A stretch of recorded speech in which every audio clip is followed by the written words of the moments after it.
Hello and welcome to this video. I'm Nuria. Today we are going to talk about how to restore autonomy after trauma. Now, the first thing I want to remind you in this healing process is, who were you before the trauma? Remembering the person you were before the trauma is very important. Here's why. A narcissistic individual, whether it is your mother or partner, they will create a false reality to make you question, hide, dismiss your own truth, to make you dependent. They will slowly create a false reality. So you start believing that's who you are. You forget who you were. You doubt who you were. You doubt who you were, and you hate the things you loved.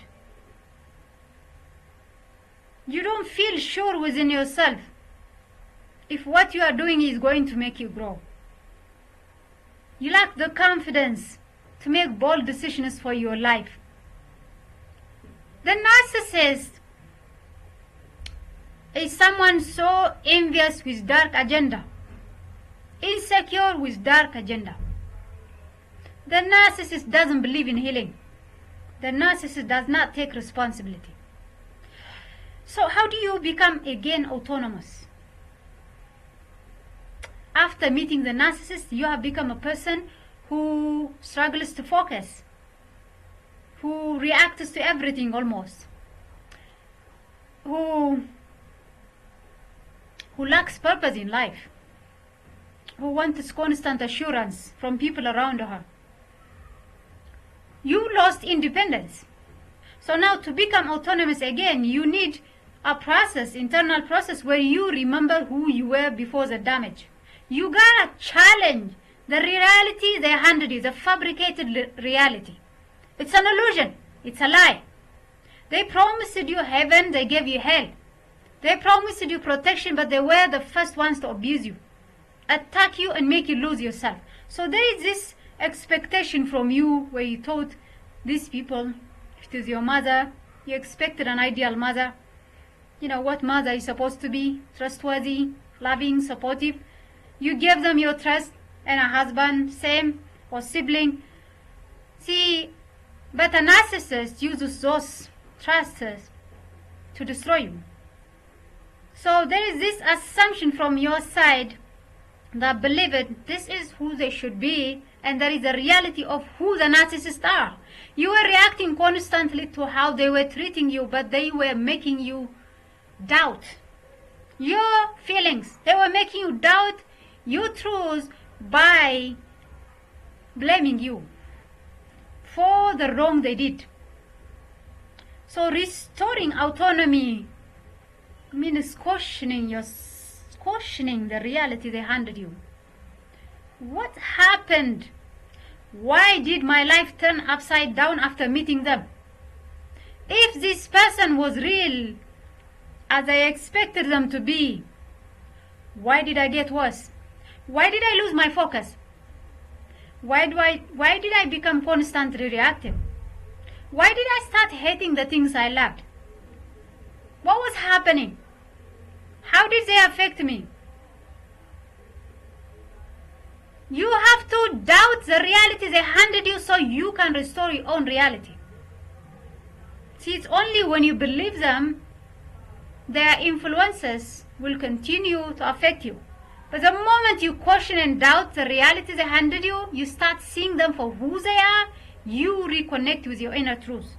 You reclaim authenticity. You become independent from their opinion.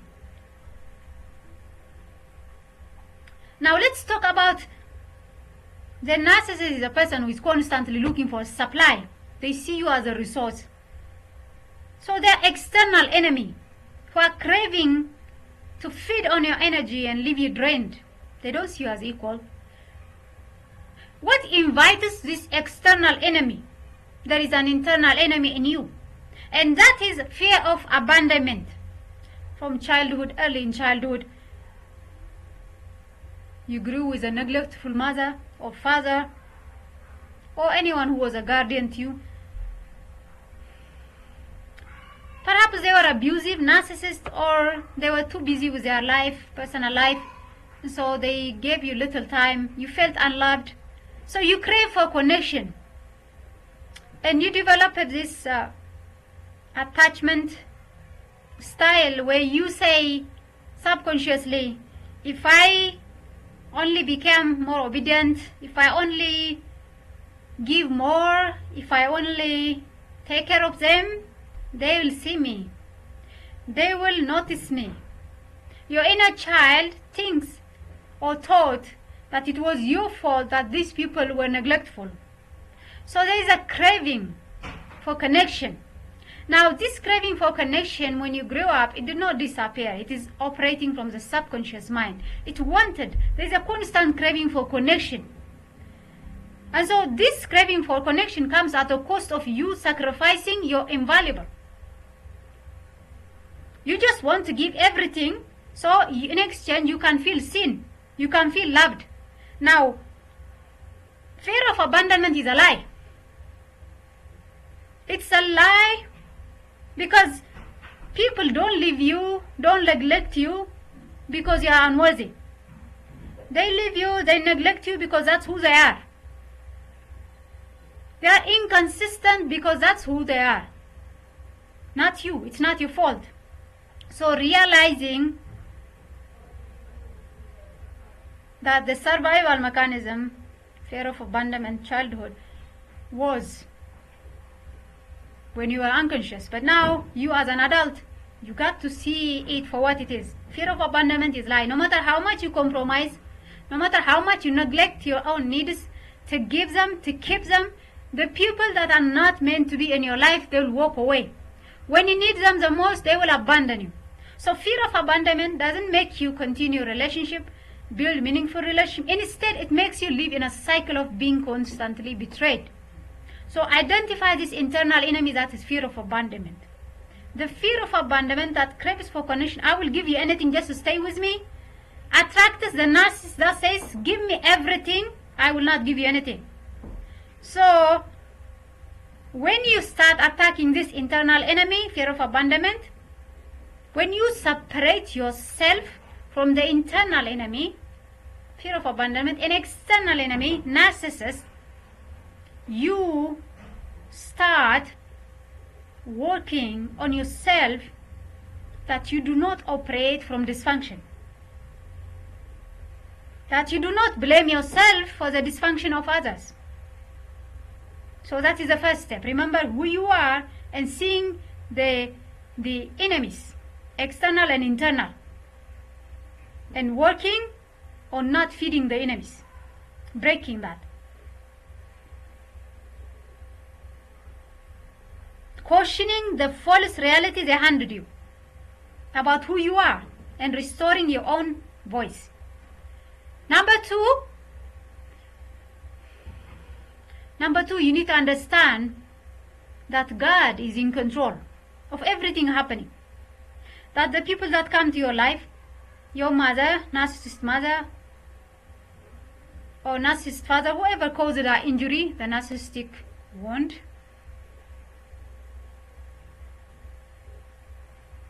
know that this person was used by God to show you your own insecurities, to show you your own fears and insecurities, so you can work on them and become your full self, authentic self. It is not a punishment, it is a way of cleansing. It is a reformation. It does not mean that you are going to allow the narcissist into your life. No, that's not the purpose.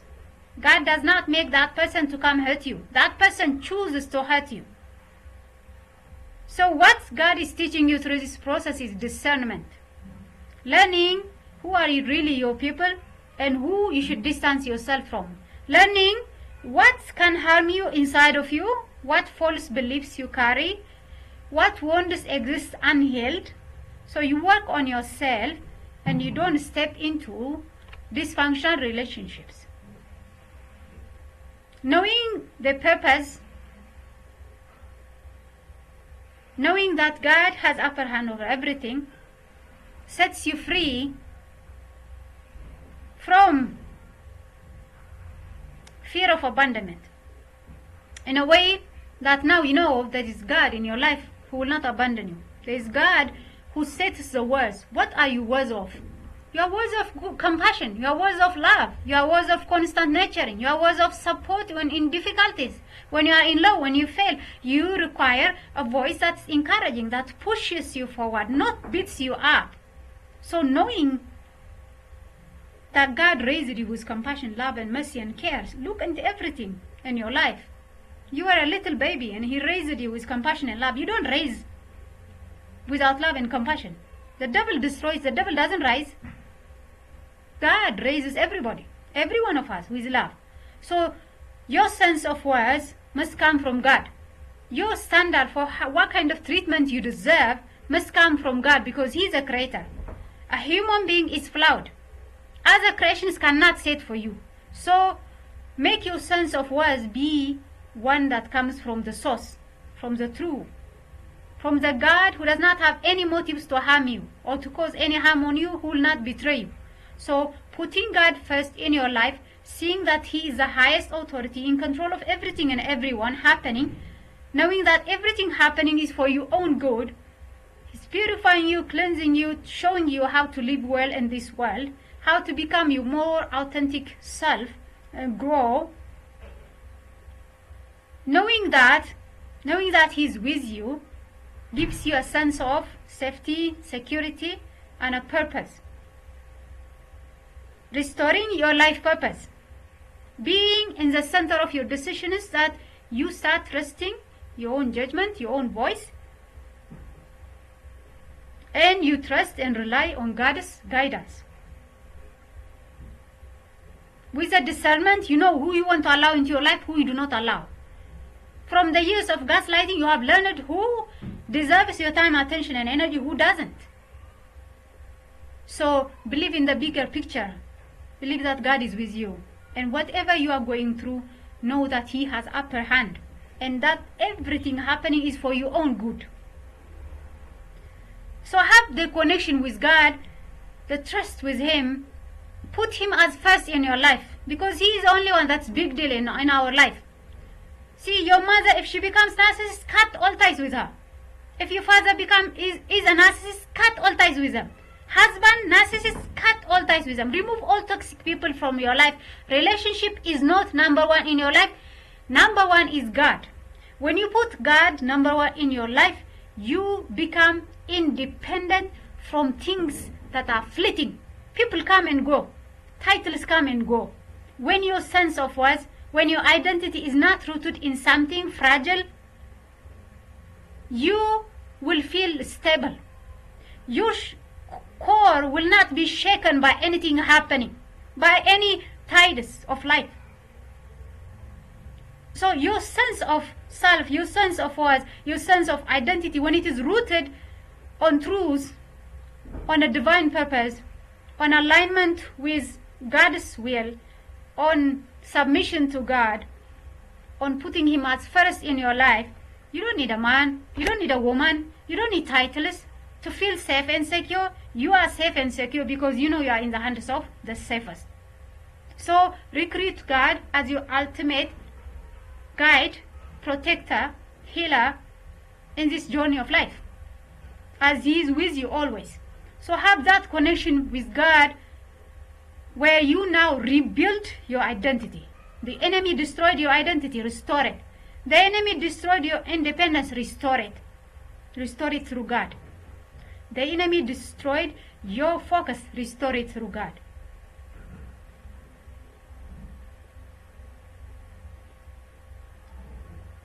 And then number 3 is your life purpose. See, before the trauma, you are a person who, when you set a goal, You work for it.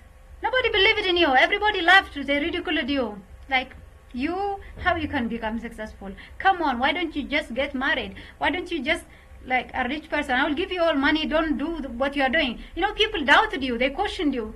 You never cared what people said. You believed in your purpose. You stood tall. You fought for it. This happened before the trauma. But your narcissist mother or whoever entered into your life as a narcissist, who were narcissists, they hated this strength in you. They hated this gift that God has given you. So they worked to take you down and give you a distorted, false reality where you lost yourself. Now restoring that means coming back to life purpose. Coming back to who you were before the damage. While now you have leveled it up even because you know now discernment. You have discernment.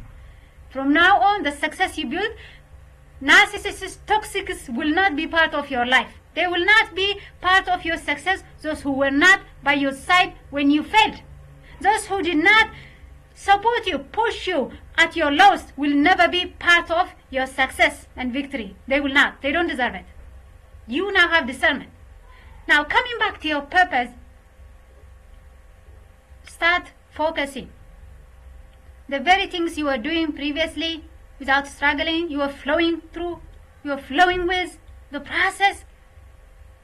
The trauma response came as being distracted, chasing outcome. Now restoring that is every day showing up for yourself. Every day show up for yourself. Take small steps. Remind yourself who you were. To focus on the process, not on the outcome. And trust God and seek God's help daily. Discipline yourself. Discipline your life. Stand up for what you love and value. Meet your needs. Because when the moment you become a person of your own, a person of integrity, and you stand up for yourself and say, I need this and I'm going to make this work for me. You start from zero and you work for it, the world will stand against you. The world will be comfortable when you give up. The world will be comfortable when you settle for less. The world will be happy when you don't do anything that grows you. Know this truth. This is a truth, a harsh truth. When you realize that truth, their opposition doesn't matter. You have internal opposition. If internal opposition cannot stop you, their opposition cannot. So never listen to any voice that says nay. Get up every single day. Set your routines. Build yourself. Take small steps every single day. Be your own biggest support and advocate, and hold on to God tightly. Take small steps. Build the things you want to learn. Over time, this, I know you will struggle in the beginning because the trauma, the damage they caused on you, the years of gaslighting, their voices still on your head ringing. It still distracts you, still affects you. But know that as part of healing, you will still feel those. Their voices will fade with time. Trust God. Trust yourself. Trust your ability to do this. You have survived storms. Be gentle with yourself. Be compassionate with yourself. Show up for yourself every single day. Take small steps. Take care of yourself. Build the life you want, starting from small.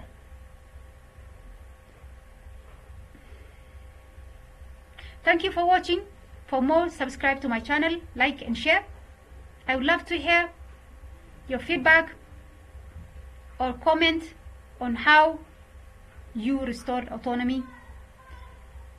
If you have any questions, you can leave the questions. I will answer. See you in the next video.